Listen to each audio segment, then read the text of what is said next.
వీడి face cut ఒక్కసారి చూడండి. కొంచెం సైకోగాడిలా కనబడుతున్నాడు కదూ.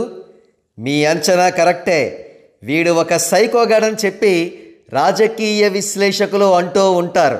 అయితే ఇలాంటి సైకోగాళ్లను చేరదీసే వికృతమైన లక్షణం టీడీపీ అధినేత చంద్రబాబు నాయుడు గారిలో ఉంది.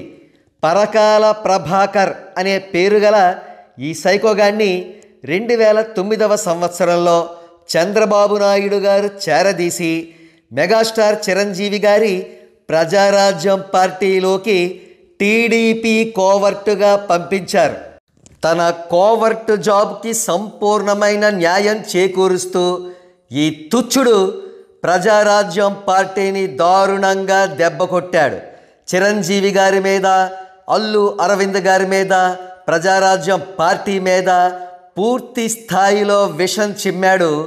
పార్టీ పతనానికి తాను కూడా కారణభూతుడయ్యాడు.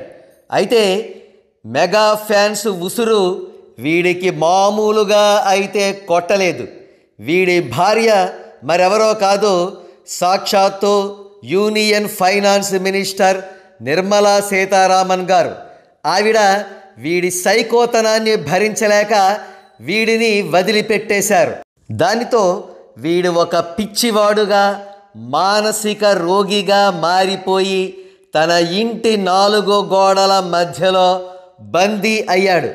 చివరికి వీడు తన కూతురి పెళ్లి కూడా చూడలేకపోయిన ఒక దౌర్భాగ్యుడిగా మిగిలాడు. కాగా జనసేనాని పవన్ కళ్యాణ్ క్రేజ్ను, జన సైనికుల అమాయకత్వాన్ని ఉపయోగించుకుని బాగా వాడుకుని సీఎం పదవి దొబ్బేద్దామని చూస్తున్న చంద్రబాబు నాయుడు గారు ఈ సైకో పరకాలగాన్ని మళ్ళీ చేరదీసి జనసేనకు వ్యతిరేకంగా ఉసిగొలుపుతున్నారు.